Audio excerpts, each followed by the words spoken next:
Saat badai datang menghampiri hidupku, saat keadaan seakan tak menentu, Kau perlindunganku, Engkau kekuatanku. Dalam hadirat-Mu tenanglah jiwaku.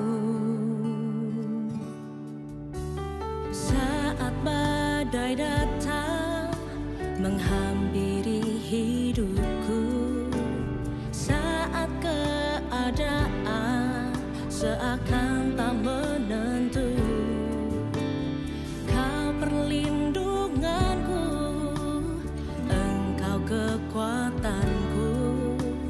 Dalam hadirat-Mu tenanglah jiwaku.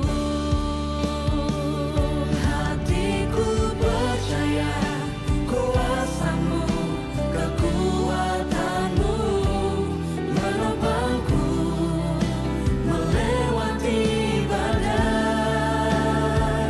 Hatiku percaya kuasa-Mu, kekuatan-Mu jadikanku lebih dari pemenang.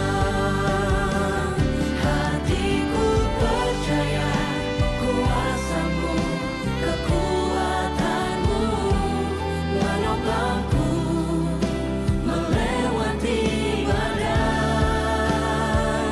Hatiku percaya kuasa-Mu, kekuatan-Mu jadikanku lebih dari pemenang.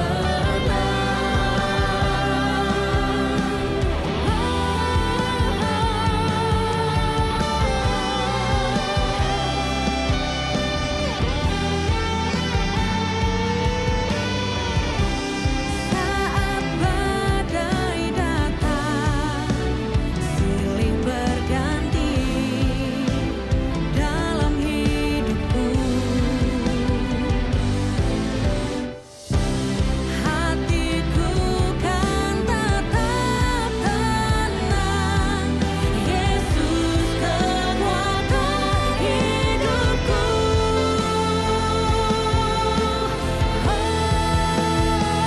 Hatiku percaya kuasa-Mu, kekuatan-Mu menopangku melewati badai. Hatiku percaya kuasa-Mu, kekuatan-Mu jadikanku lebih dari pemenang. Hatiku percaya kuasa-Mu, kekuatan-Mu jadikanku lebih dari pemenang. Jadikanku lebih dari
Shalom, kembali saya menyapa Bapak Ibu Saudara. Kita akan kembali bersekutu dengan Tuhan dalam doa pagi GBI Bethel. Kita percaya bahwa saat ini Tuhan hadir saat kita memuji dan menyembah Dia. Amin. Mari Bapak Saudara bersama-sama kita datang di hadapan Tuhan. Kami bersyukur Tuhan, terima kasih. Biarlah pagi hari ini Tuhan, kami teduhkan hati kami. Kami mau menyembah nama Tuhan Allah kami yang dahsyat. Kami mau mengingat segenap kebaikan dan kemurahan Tuhan. Kami mau merenungkan segenap Tuhan kebaikan-Mu dalam kehidupan kami. Biarlah pagi hari ini Tuhan, Engkau yang bertata atas pujian setiap kami. Dimanapun kami berada, hadirat-Mu menjangkau kami Tuhan. Terima kasih ya Yesus. Bapak Saudara, mari hari ini kita angkat kedua tangan kita. Kita mau bawa penyembahan kita di hadapan Tuhan. Bawa dengan rasa syukur Saudara. Bawa dengan rasa hormat. Bawa dengan rasa bersyukur di hadapan Tuhan. Terima kasih Yesus. Syukur kami bagimu, sembah kami untuk-Mu, segenap hati kami menyembah-Mu, segenap syukur kami bawa Tuhan, segenap sembah kami bawa di hadapan Bapa, Allah kami yang berkuasa, Tuhan kami yang dahsyat. Engkau disembah, Engkau dipuji, Yesus. Terima kasih Tuhan, oh Lord. Engkau yang kami kagumi, Engkau yang kami puji dan tinggikan. Sebab banyak perbuatan-perbuatan-Mu yang ajaib dalam hidup kami. Karena itu Tuhan, tidak ada alasan bagi kami untuk tidak menyembah Tuhan. Hari ini Tuhan, dengan hati yang teduh, kami mau menyembah nama-Mu, memuji nama-Mu ya Yesus.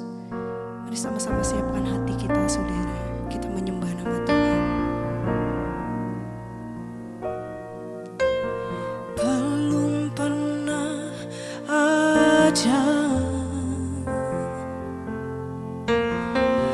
kasih di dunia, sanggup menerima diriku apa adanya selain kasih-Mu, Yesus. Mari bersama-sama bawa pujian ini, katakan, sungguh tiada lagi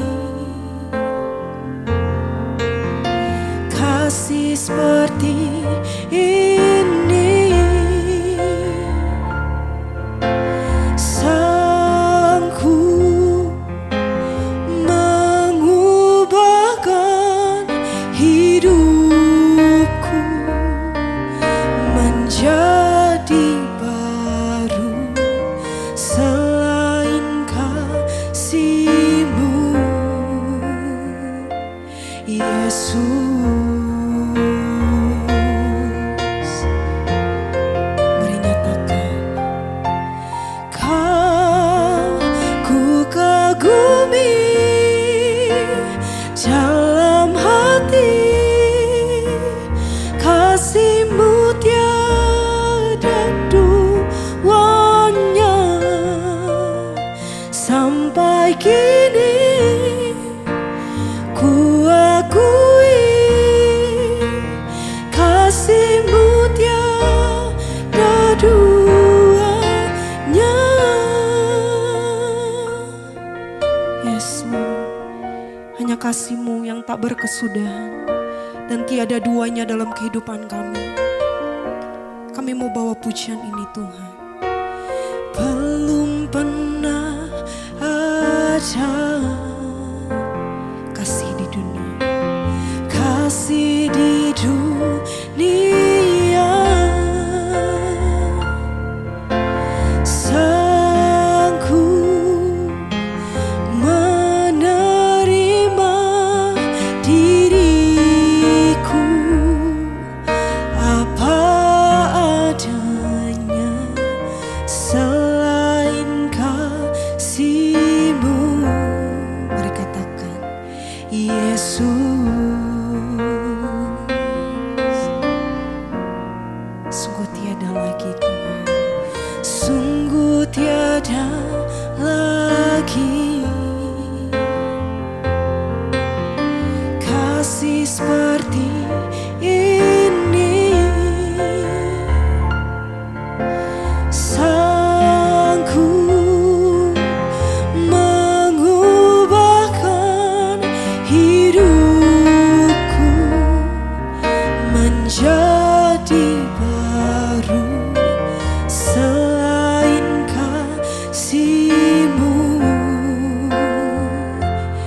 dalam hati,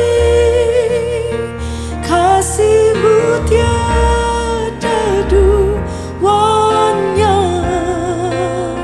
Sampai kini ku akui kasih-Mu tiada duanya. Ku kagumi dalam hati, kasih-Mu tiada duanya. Sampai kini ku akui kasih-Mu tiada duanya. Ku kagumi dalam hati, kasih-Mu tiada duanya. Sampai kini ku akui kasih-Mu tiada duanya.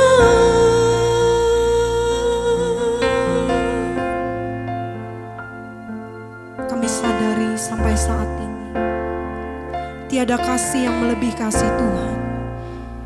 Tiada kesetiaan yang melebihi kesetiaan-Mu ya Yesus. Mari kita sembah Tuhan saudara. Karena segenap kasih-Nya melimpah dalam hidup-Mu. Karena segenap kesetiaannya yang melimpah dalam kehidupan-Mu. Oh Lord, oh Lord Jesus, we worship You Lord God. Kami sembah Engkau. Biarlah bangkit jiwa kami memuji Tuhan. Biarlah bangkit roh kami menyembah nama Tuhan. Haleluya, kami puji, kami sembah selama-lamanya Tuhan. Kau bertata, Kau berkuasa,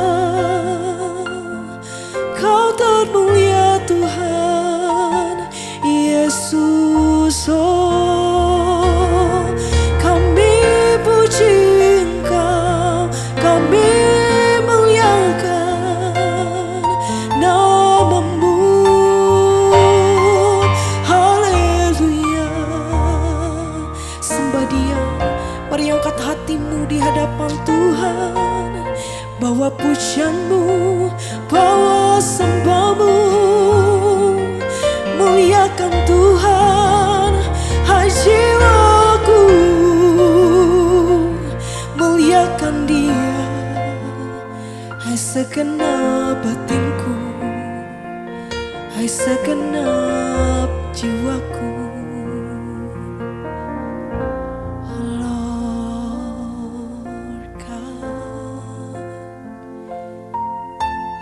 Dalam hidup kami ya Tuhan. Terima kasih. Kau ku kagumi dalam hati, kasih-Mu tiada duanya. Sampai kini ku akui kasih-Mu tiada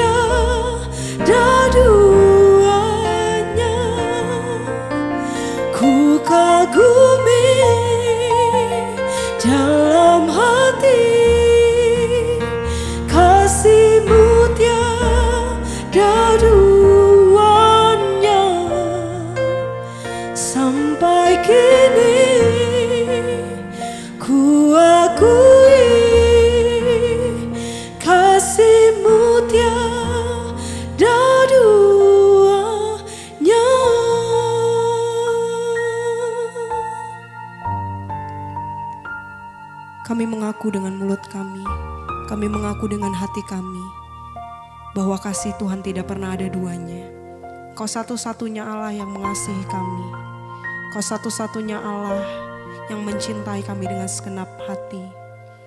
Karena itu Tuhan, hari ini kami telah membawa sembah kami dan puji kami. Biarlah Engkau berfirman Tuhan lewat hamba-Mu hari ini. Biarlah Engkau membukakan kebenaran-kebenaran yang baru. Engkau membukakan Tuhan pengetahuan-pengetahuan yang baru dalam kehidupan kami. Sehingga kami saat kami mendengar firman Tuhan, bukan hanya kami dikuatkan, tapi kami dimampukan untuk melakukan firman-Mu. Ini doa kami hanya di dalam nama Yesus, Allah kami yang hidup. Bersama-sama kita boleh katakan, amin, amin. Shalom saudara, selamat pagi. Apa kabar saudara hari ini? Saya harap saudara ada di dalam keadaan yang selalu disertai oleh Tuhan. Agar kita semangat, saya mau mengajak setiap dari saudara untuk ketik di kolom komen dan bilang shalom dari kota di mana saudara berada. Jadi kita tahu kita mengikuti ibadah doa pagi ini tidak sendirian, tapi kita saling menyemangati teman-teman yang lain. Dan hari ini kita diberikan kesempatan oleh Tuhan untuk kembali merenungkan kitab Yohanes, kitab yang begitu luar biasa. Dan untuk perenungan di hari ini saya memberi judul Mengetahui dan Melakukan Kehendak Bapa.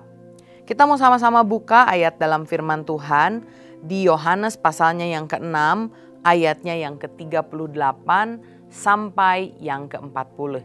Saya bacakan buat saudara. Firman Tuhan berkata, sebab aku telah turun dari sorga bukan untuk melakukan kehendakku, tetapi untuk melakukan kehendak Dia yang telah mengutus aku. Dan inilah kehendak Dia yang telah mengutus aku, yaitu supaya dari semua yang telah diberikannya kepadaku, jangan ada yang hilang, tetapi supaya kubangkitkan pada akhir zaman. Sebab inilah kehendak Bapa-Ku, yaitu supaya setiap orang yang melihat Anak dan yang percaya kepadanya beroleh hidup yang kekal, dan supaya Aku membangkitkannya pada akhir zaman. Amin. Dalam pembahasan yang kemarin kita merenungkan bagaimana ternyata ada orang-orang yang mendengar pengajaran Tuhan Yesus dan dapat paket khusus, yaitu Tuhan Yesus tiba-tiba membuka buffet. Mungkin seperti itu ya. Karena ternyata dia mengadakan mujizat. Bagaimana 5 roti, 2 ikan dilipat gandakan sehingga bisa mengenyangkan sekitar 5.000 orang laki-laki dan juga sisa 12 bakul. Tentu ini sesuatu mujizat yang sangat spektakuler. Mujizat yang bikin orang pikir kalau Tuhan Yesus bisa mengadakan mujizat seperti ini, roti sebagai kebutuhan pokok, itu akan terpenuhi dan tentu banyak orang yang ingin menobatkan Yesus bahkan sebagai raja. Dan ketika mereka mengalami kebaikan Tuhan lewat 5 roti dan 2 ikan, mereka akhirnya berbondong-bondong mengikuti Tuhan Yesus. Dan kemudian mereka juga terus meminta, Tuhan ayo dong bikin roti lagi, kasih lagi roti sama kita. Tapi di sini Tuhan Yesus menyadarkan mereka bahwa yang mereka butuhkan itu bukan sekedar roti secara jasmani. Roti jasmani hanya mengenyangkan secara sementara. Tetapi Tuhan Yesus sendiri bilang bahwa ada roti yang mengenyangkan lebih daripada sekedar roti jasmani, yaitu dirinya sendiri, yaitu roti hidup. Kita telah bahas bagaimana Yesus sendiri bilang di ayat yang ke-35. Kata Yesus kepada mereka, akulah roti hidup. Seringkali di dalam kehidupan kita berpikir bahwa selain Yesus di luar Tuhan ada yang bisa mengenyangkan kita. Karena itulah orang-orang ini pun meminta roti secara jasmani di dalam kehidupan mereka. Tanpa mereka sadari sebetulnya ada lobang, kalau ilmuwan Pascal bilang, ada lobang yang kosong di dalam hati manusia yang tidak bisa diisi dengan apapun juga. Entah itu ketenaran, kekayaan, atau jabatan yang tinggi, apapun tidak bisa mengisi kekosongan hati. Saya ingat ada seorang penyanyi terkenal namanya Elvis Presley. Dia sangat dikenal orang, dia begitu kaya, populer, banyak yang suka, terkenal luar biasa. Tapi di akhir hidupnya menyedihkan. Karena Elvis Presley itu dikenal sebagai orang yang kesepian. Ini membuktikan bahwa benar tidak ada roti yang bisa mengenyangkan kita selain Tuhan Yesus. Karena itu dari ayat ini Yesus sedang menjelaskan tentang siapakah dirinya. Kalau tadi kita baca di ayat yang ke-38, dengan jelas Yesus menyebutkan identitas dari mana dia berasal. Yesus katakan, sebab aku telah turun dari sorga. Artinya dia mau bilang, saya ini bukan manusia. Saya ini bukan nabi seperti biasa. Saya ini adalah Allah. Sebab kalau masih ingat, kita pernah bahas di Yohanes 3 ayat 13. Waktu Yesus berbicara dengan Nikodemus, dia bilang bahwa tidak ada seorang pun yang telah naik ke sorga selain daripada dia yang telah turun dari sorga, yaitu anak Allah sendiri. Kalau saya tanya sama saudara, pernah kepikiran gak pengen mengunjungi istana presiden? Saya pernah dan sudah kepikiran juga pengen datang, tapi saya pikir, gimana cara masuknya ya? Mungkin mereka juga gak tahu saya siapa, sekalipun tahu mungkin protokolernya susah sekali. Tapi saya bisa bayangkan kalau saya punya orang dalam atau mungkin saya kenal dengan presiden secara pribadi. Wah, pasti masuk ke istana tuh mudah sekali. Tahukah kita bahwa tidak bisa bagi kita untuk masuk ke sorga karena ya kita manusia biasa dan tidak ada manusia yang turun dari sorga. Hanya ada anak Allah, Tuhan Yesus sendiri. Jadi kalau kita bayangkan, wah Tuhan Yesus tuh kayak orang dalam ya, yang bisa bawa kita ke sorga. Tapi jangan salah loh, Tuhan Yesus tuh bukan sekedar orang dalam, karena dialah yang empunya sorga. Dan karena itulah Tuhan Yesus bilang, aku datang turun dari sorga. Dan Yesus juga menjelaskan kenapa sih dia datang dari sorga. Apakah dia hanya datang untuk mengadakan mujizat, memenuhkan roti, membuat misalkan pelipat gandaan berkat atau apa yang dia inginkan. Ayat 38 selanjutnya dikatakan oleh firman Tuhan, sebab aku telah turun dari sorga bukan untuk melakukan kehendakku, tetapi untuk melakukan kehendak Dia yang mengutus aku. Nah, seringkali ayat ini juga disalah mengertikan dan dibilang bahwa wah Yesus itu ternyata lebih rendah daripada Bapa. Buktinya Yesus mau disuruh-suruh sama Tuhan atau sama Allah Bapa. Padahal ini sama sekali tidak berbicara bahwa Yesus lebih rendah dari Bapa. Ada juga yang bilang, oh berarti kehendaknya Yesus dengan kehendak Bapa itu berbeda. Seakan-akan Yesus terpaksa melakukannya. Dia terpaksa turun ke dunia. Tidak sama sekali. Ingat, kitab Yohanes memulai dengan pengakuan bahwa Yesus, Dia adalah firman Allah yang menjadi daging. Dan Dia, Yohanes bilang, adalah Allah sendiri. Yesus sendiri bilang di Yohanes pasal yang ke-10, nanti kita akan bahas bersama. Yesus dan Bapa adalah satu. Ini justru menunjukkan bagaimana Yesus adalah Tuhan dan ketika Dia turun ke dunia, Yesus melakukan kehendak Bapa. Dia mengetahui kehendak Bapa dan juga taat melakukannya. Bahkan yang luar biasa, teladan Tuhan Yesus, Dia taat sampai mati. Kalau kita baca ayat 39, dilanjutkan, dan inilah kehendak Dia yang telah mengutus aku, yaitu supaya dari semua yang telah diberikannya kepadaku, jangan ada yang hilang, tetapi supaya kubangkitkan pada akhir zaman. Sebab inilah kehendak Bapa-Ku, yaitu supaya setiap orang yang melihat Anak dan yang percaya kepadanya beroleh hidup yang kekal, dan supaya Aku membangkitkannya pada akhir zaman. Kalau kita lihat jelas firman Tuhan bilang kehendak Bapa adalah supaya semua orang diselamatkan. Siapa itu semua orang? Jelas juga dikatakan semua orang adalah mereka yang melihat Anak dan yang percaya kepadanya. Jadi bukan berarti wah kita bisa pasif, sekedar pasrah, tunggu kehendak Tuhan terjadi dalam hidup kita. Bukan. Percaya di sini menunjukkan keadaan yang terjadi pada masa kini, bukan hanya di masa lampau. Artinya orang yang meresponi firman, melihat Yesus yang dikatakan oleh Alkitab dan mempercayai Dia sebagai Tuhan dan Juru Selamat, mereka yang akan diselamatkan. Tentu kalau kita lihat manusia yang berdosa membutuhkan anugerah yang luar biasa. Karena itu kita juga diperlengkapi oleh Roh Kudus. Saat kita menerima Yesus, Roh Kudus bekerja dalam hidup kita. Kita punya kodrat yang baru. Sehingga kita dimampukan oleh Tuhan untuk mengetahui kehendak Bapa. Tapi jangan sampai kita hanya stop di mengetahui. Mari kita belajar melakukan.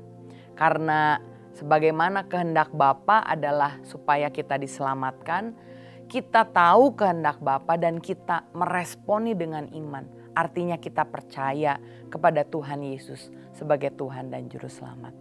Hari ini kita teladani apa yang Yesus lakukan. Kita bukan hanya mengetahui kehendak Tuhan, tapi kita melakukan kehendak Tuhan. Kalau Tuhan mau kita diselamatkan lewat Tuhan Yesus, jalan satu-satunya yang kalau kita percaya kepadanya kita diselamatkan. Maka hari ini buka hati kita. Ingat lagi bahwa anugerah tersedia buat kita, tinggal kita mau untuk menerima Dia sebagai Tuhan dan Juru Selamat.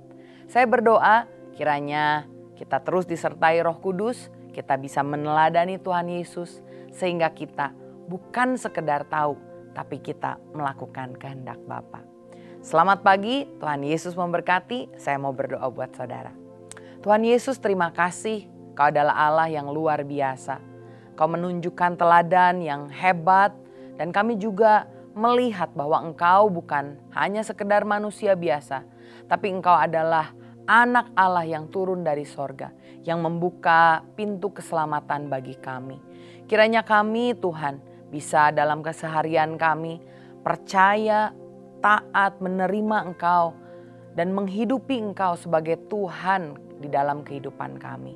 Kami tahu kami tidak mampu untuk melakukannya sendirian, karena itu Roh Kudus bantu kami untuk bukan hanya sekedar tahu tentang apa yang Tuhan kehendaki, tapi kami melakukannya dalam hidup kami sehari-hari. Terima kasih Tuhan Yesus, kami serahkan seluruh kegiatan kami hari ini, biarkan itu menyenangkan dan memuliakan Tuhan. Hanya di dalam nama Tuhan Yesus Kristus, kami berdoa dan mengucap syukur. Kita sama-sama katakan haleluya, amin. Tetap semangat, Tuhan Yesus memberkati. Anda telah selesai mengikuti doa pagi bersama GBI Bethel. Kami mengajak untuk Anda tekan tombol like dan share untuk dibagikan ke teman-teman lain agar mereka juga bisa diberkati. Jangan lupa klik tombol subscribe dan nyalakan loncengnya dan agar Anda bisa mengikuti setiap ibadah dan acara siraman rohani melalui channel ini.